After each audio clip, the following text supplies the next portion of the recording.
Hello everyone, कैसे हैं दोस्तों। आप लोगों का हमारे यूट्यूब चैनल यस इडू वर्ल्ड में बहुत बहुत स्वागत है।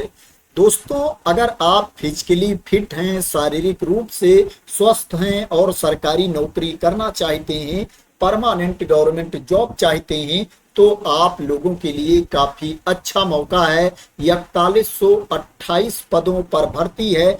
4128 पोस्ट पर दोस्तों भर्ती के लिए एप्लीकेशन इनवाइट किया गया है। जो एडवर्टाइजमेंट है, विज्ञापन है, वो जारी हो गया है। बात करें इसमें पोस्ट कौन कौन सी है, तो दोस्तों इसमें प्रोबेशन कांस्टेबल की पोस्ट है। इसे हिंदी में मद्य निषेध कांस्टेबल बोलते हैं। जेल वार्डर की पोस्ट है, इसे हिंदी में कक्षपाल बोलते हैं। मोबाइल स्क्वाड कांस्टेबल की पोस्ट है, इसे हिंदी में चलंत दस्ता सिपाही बोलते हैं। नंबर ऑफ वैकेंसीज की बात करें तो प्रोबेशन कांस्टेबल की जो नंबर ऑफ पोस्ट है 1603 है, 1603 पद हैं मद्य निषेध सिपाही के। कक्षपाल की जो नंबर ऑफ वैकेंसीज है 2417 है, 2417 पद हैं कक्षपाल के। चलंत दस्ता सिपाही की जो नंबर ऑफ वैकेंसीज है 108 है, 108 पद हैं चलंत दस्ता सिपाही के। जो कुल पद हैं 4128 हैं, 4128 टोटल पोस्ट है। बात करें ये विज्ञापन कहां से जारी हुआ है, ये भर्ती कहां पर है, तो दोस्तों ये भर्ती बिहार राज्य में है। बिहार सरकार के अंतर्गत आने वाले मद्य निषेध उत्पाद एवं निबंधन विभाग में मद्य निषेध सिपाही की भर्ती है। अंग्रेजी इसकी मैंने ऑलरेडी आप लोगों को बता दिया है, प्रोबेशन कांस्टेबल की भर्ती है। और कारा एवं सुधार सेवाएं निरीक्षणालय गृह विभाग कारा में कक्षपाल की वैकेंसी है, जेल वार्डर की वैकेंसी है। और परिवहन विभाग में चलंत दस्ता सिपाही की भर्ती है। दोस्तों इसमें जो एप्लीकेशन की लास्ट डेट है 5 नवंबर 2025 है और जो एप्लीकेशन स्टार्ट है 6 अक्टूबर 2025 से एप्लीकेशन स्टार्ट है। बात करें कि इसके लिए आपके पास क्वालिफिकेशन क्या होना चाहिए, तो दोस्तों इसके लिए आपको 12वीं पास होना चाहिए। 12th की सर्टिफिकेट आपके पास होनी चाहिए। दोस्तों मैं डिटेल में भी आप लोगों को बता देता हूं। दोस्तों डिटेल में अगर क्वालिफिकेशन की बात करें तो इसमें क्या है, मद्य निषेध सिपाही चलंत दस्ता सिपाही के लिए आपके पास 12वीं की सर्टिफिकेट होनी चाहिए, या बिहार राज्य सरकार के मदरसा बोर्ड द्वारा निर्गत मौलवी प्रमाण पत्र होना चाहिए, अथवा बिहार राज्य के संस्कृत बोर्ड द्वारा निर्गत शास्त्रीय अंग्रेजी सहित अथवा आचार्य अंग्रेजी रहित प्रमाण पत्र आपके पास होना चाहिए, अथवा राज्य सरकार द्वारा मान्यता प्राप्त अन्य समकक्ष शैक्षणिक अर्हता होनी चाहिए। वहीं कक्षपाल के लिए आपको 12वीं पास होना चाहिए या इसके समकक्ष अर्हता आपके पास होनी चाहिए। एज लिमिट की बात करें तो इसमें मद्य निषेध सिपाही पद के लिए जो एज लिमिट है, न्यूनतम उम्र सीमा 18 साल है और जो अधिकतम उम्र सीमा है वो 25 वर्ष है। पिछड़ा वर्ग कोटि एवं अत्यंत पिछड़ा वर्ग कोटि के पुरुषों के लिए जो अधिकतम उम्र सीमा है वो 27 वर्ष है। पिछड़ा वर्ग एवं अत्यंत पिछड़ा वर्ग कोट की महिलाओं के लिए जो अधिकतम उम्र सीमा है वो 28 वर्ष है। और अनुसूचित जात एवं अनुसूचित जनजात के अभ्यर्थियों के लिए, ट्रांसजेंडर कैंडिडेट के लिए जो अधिकतम उम्र सीमा है वो 30 वर्ष है। तो ये मद्य निषेध सिपाही के एज लिमिट के बारे में इंफॉर्मेशन थी। कक्षपाल की बात करें तो इसके लिए जो अपर एज लिमिट है 23 इयर्स है और जो न्यूनतम उम्र सीमा है, न्यूनतम एज लिमिट है वो 18 वर्ष है। जो छूट की क्राइटेरिया के अंतर्गत आते हैं उनको एज लिमिट में छूट भी दी जाएगी। पिछड़ा वर्ग कोटि एवं अत्यंत पिछड़ा वर्ग कोटि के पुरुषों के लिए जो अधिकतम उम्र सीमा है वो 25 वर्ष है। गैर आरक्षित पिछड़ा वर्ग एवं अत्यंत पिछड़ा वर्ग कोट की महिलाओं के लिए अधिकतम उम्र सीमा जो है वो 26 वर्ष है। अनुसूचित जात एवं अनुसूचित जनजात कोट के अभ्यर्थियों के लिए जो अधिकतम उम्र सीमा है वो 28 वर्ष है। कक्षपाल गृह रक्षक अभ्यर्थियों के लिए जो अधिकतम उम्र सीमा है उसमें 5 वर्ष की छूट दी जाएगी अभ्यर्थियों को। कक्षपाल भूतपूर्व सैनिक कोटा के अभ्यर्थियों के लिए जो अधिकतम उम्र सीमा है वो 45 वर्ष है। वहीं चलंत दस्ता सिपाही के लिए जो अधिकतम उम्र सीमा है 25 वर्ष है और न्यूनतम एज लिमिट 18 ईयर्स है, 18 साल है। पिछड़ा वर्ग कोटि एवं अत्यंत पिछड़ा वर्ग कोटि के पुरुषों के लिए जो अधिकतम उम्र सीमा है 27 वर्ष है। पिछड़ा वर्ग एवं अत्यंत पिछड़ा वर्ग कोटि की महिलाओं के लिए जो अधिकतम उम्र सीमा है 28 वर्ष है। अनुसूचित जाति एवं अनुसूचित जनजाति कोटि के अभ्यर्थियों के लिए जो अधिकतम उम्र सीमा है वो 30 वर्ष है। विहित अधिकतम उम्र सीमा में सभी आरक्षण कोटि के गृह रक्षकों को 5 वर्षों की छूट दी जाएगी। तो ये चलंत दस्ता सिपाही के एज लिमिट के बारे में इंफॉर्मेशन थी। यहाँ पर और भी डिटेल में इंफॉर्मेशन दी गई है, उसको आप लोग देख सकते हैं। दोस्तों बात करें कि इसमें आपको सैलरी किस पे लेवल के अकॉर्डिंग मिलेगी, तो दोस्तों उसके बारे में भी इंफॉर्मेशन दी गई है, मैं आप लोगों को बता देता हूँ।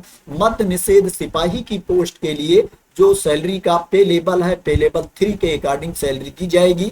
कक्षपाल के लिए पे लेवल 3 के अकॉर्डिंग सैलरी दी जाएगी और चलंत दस्ता सिपाही के पोस्ट के लिए पे लेवल 2 के अकॉर्डिंग सैलरी दी जाएगी। दोस्तों इसकी इंग्लिश क्या है उसके बारे में मैं आप लोगों को ऑलरेडी बता चुका हूं, यहां से आप लोग देख सकते हैं। दोस्तों बात करें कि इसमें आपका सिलेक्शन कैसे होगा, सिलेक्शन का प्रोसेस क्या है, तो दोस्तों इसमें जो सिलेक्शन का प्रोसेस है रिटन टेस्ट होगा और पीटी होगा, प्लस क्या है फिजिकल मेजरमेंट भी होगा, पीएमटी भी होगा। दोस्तों मैं आप लोगों को बता देता हूं कि आपकी हाइट कितनी होनी चाहिए, आपका चेस्ट कितना होना चाहिए, क्योंकि दोस्तों ये भी आपका मेजर किया जाएगा। दोस्तों जो अनरिजर्व कैटेगरी के कैंडिडेट हैं, गैर आरक्षित वर्ग के अभ्यर्थी हैं, पिछड़ा वर्ग के पुरुष अभ्यर्थी हैं, उनके लिए जो हाइट है, ऊंचाई है न्यूनतम 165 सेंटीमीटर है और जो सीना है बिना फुलाए 81 सेंटीमीटर है और फुलाने के बाद जो सीना है वो 86 सेंटीमीटर है।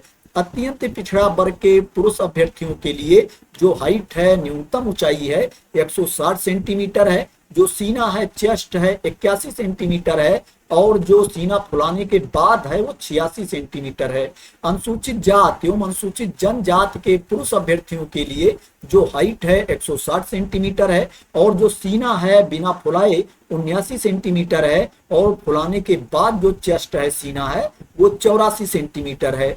सभी वर्ग की महिला अभ्यर्थियों के लिए जो हाइट है, ऊंचाई है 155 सेंटीमीटर है, 155 सेंटीमीटर है और चेस्ट फीमेल का मेजर नहीं किया जाएगा। महिलाओं के लिए जो सीना है वो लागू नहीं है, उनका वेट चेक किया जाएगा, वजन चेक किया जाएगा। सभी वर्ग की महिला अभ्यर्थियों के लिए जो न्यूनतम वजन है वो 48 किलोग्राम है, 48 केजी से कम वेट नहीं होना चाहिए फीमेल कैंडिडेट का और जो चेस्ट में फुलाव होना चाहिए पुरुष अभ्यर्थियों के वो कम से कम 5 सेंटीमीटर का होना चाहिए, 5 सेंटीमीटर का अंतर होना चाहिए। तो ये फिजिकल मेजरमेंट के बारे में इंफॉर्मेशन थी, पीएमटी में ये चेक किया जाएगा।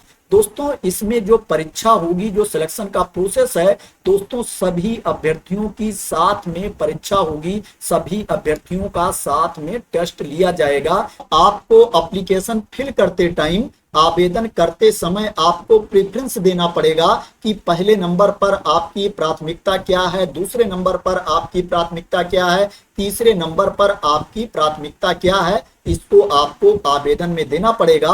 और जो सिलेक्शन का प्रोसेस है, एग्जाम है, पीटी है, पीएमटी है, दोस्तों ये सब साथ में ही होगा। दोस्तों जो लिखित परीक्षा है, रिटन टेस्ट है, इसके बेसिस पर कैंडिडेट को शॉर्टलिस्ट किया जाएगा पीटी के लिए। दोस्तों इसका जो अंक है, इसका जो मार्क्स है वो फाइनल मेरिट में नहीं जोड़ा जाएगा।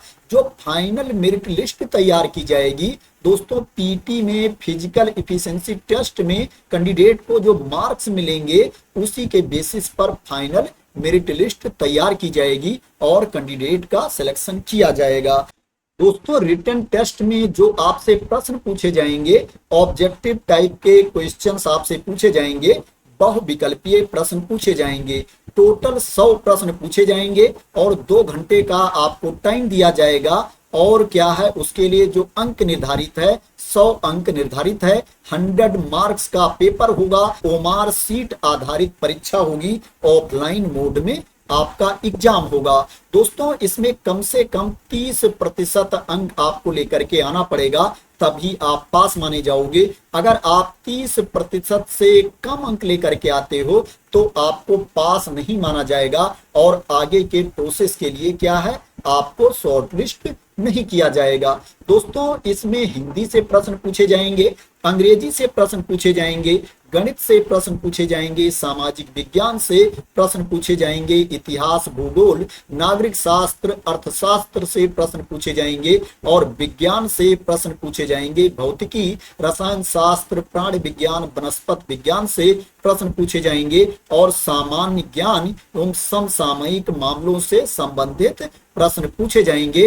तो दोस्तों ये एग्जाम पैटर्न के बारे में इंफॉर्मेशन थी, सिलेबस के बारे में इंफॉर्मेशन थी। अब दोस्तों बात करते हैं पीटी के बारे में कि पीटी में क्या क्या होगा। दोस्तों जब आप रिटन टेस्ट क्वालिफाई कर ले जाएंगे तो दोस्तों उसके बाद क्या है, आपको शॉर्टलिस्ट करके पीटी के लिए इनवाइट किया जाएगा। शारीरिक दक्षता परीक्षा के लिए आपको इनवाइट किया जाएगा। जो शारीरिक दक्षता परीक्षा होगी वो 100 अंकों की होगी, 100 मार्क्स का आपका पीटी होगा। दोस्तों इसमें दौड़ होगी। दोस्तों दौड़ में सभी कोट के पुरुष अभ्यर्थियों को 1.6 किलोमीटर की दौड़, 1 मील की दौड़ 6 मिनट में कंप्लीट करना पड़ेगा। अगर इससे ज्यादा टाइम लेते हैं अभ्यर्थी तो उनको सफल नहीं माना जाएगा। जितने समय में, जितने टाइम में आप दौड़ कंप्लीट करोगे उसके अकॉर्डिंग आपको अंक दिया जाएगा। अधिकतम 50 अंक आपको दिया जाएगा। जो रनिंग होगी, रेस होगी, दौड़ होगी वो 50 अंकों की होगी। महिला अभ्यर्थियों को 1 किलोमीटर की दौड़ 5 मिनट में कंप्लीट करना पड़ेगा। अगर 5 मिनट से ज्यादा टाइम लेती हैं महिला अभ्यर्थी तो उनको असफल माना जाएगा। इसमें गोला फेंक भी होगा। जो गोला फेंक होगा वो 25 अंक का होगा। पुरुष अभ्यर्थियों को 16 पाउंड का गोला न्यूनतम 16 फीट फेंकना पड़ेगा। जितना दूर आप फेंकोगे उसके अकॉर्डिंग आपको अंक दिया जाएगा। अगर आप 16 फीट से कम फेंकते हैं तो आपको असफल माना जाएगा। महिला अभ्यर्थियों को 12 पाउंड का गोला न्यूनतम 12 फीट फेंकना पड़ेगा। जितनी दूर गोला फेंकेंगी उसके अकॉर्डिंग उनको अंक दिया जाएगा। इसमें ऊंची कूद भी होगी, हाई जंप भी होगा। जो ऊंची कूद होगी अधिकतम 25 अंकों की होगी। पुरुष अभ्यर्थियों को न्यूनतम 4 फीट कूदना पड़ेगा। जितना ऊंचा वो कूदते हैं उसके अकॉर्डिंग उनको अंक दिया जाएगा। वहीं महिला अभ्यर्थियों को न्यूनतम 3 फीट कूदना पड़ेगा। जितना ऊंचा वो कूदेंगी उसके अकॉर्डिंग उनको अंक दिया जाएगा। तो दोस्तों ये पीटी के बारे में इंफॉर्मेशन थी, फिजिकल एफिशिएंसी टेस्ट के बारे में इंफॉर्मेशन थी। दोस्तों जो तृतीय चरण होगा दस्तावेज सत्यापन होगा। शारीरिक दक्षता परीक्षा में सफल अभ्यर्थियों का दस्तावेज सत्यापन परिषद द्वारा किया जाएगा। दस्तावेज सत्यापन के बाद फाइनल मेरिट लिस्ट तैयार की जाएगी। और दोस्तों जो फाइनल मेरिट लिस्ट तैयार की जाएगी पीटी के बेसिस पर शारीरिक दक्षता परीक्षा में जो अभ्यर्थियों को अंक मिलेंगे उसी के बेसिस पर फाइनल मेरिट लिस्ट तैयार की जाएगी और कैंडिडेट का सिलेक्शन किया जाएगा। इसमें नियुक्ति से पहले मेडिकल एग्जामिनेशन भी होगा, चिकित्सा जांच भी होगी। दोस्तों इसमें जो मोबाइल स्क्वाड कांस्टेबल की पोस्ट है, चलंत दस्ता सिपाही का पद है, इसके लिए आपके पास ड्राइविंग लाइसेंस भी होना चाहिए। एलएमबी या एचएमबी लाइसेंस आपके पास होना चाहिए।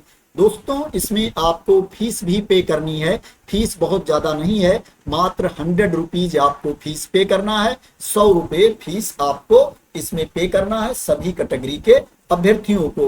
बात करें दोस्तों इसमें आपको अप्लाई कैसे करना है, कहां पर जा करके अप्लाई करना है, तो दोस्तों इसमें आपको ऑनलाइन मोड में अप्लाई करना है। दोस्तों ये अप्लाई करने का लिंक है, इसी पर आकर के आपको अप्लाई करना है। 6 अक्टूबर 2025 से एप्लीकेशन स्टार्ट है और जो एप्लीकेशन की लास्ट डेट है 5 नवंबर 2025 है। तो दोस्तों ये बिहार में वैकेंसी निकली है।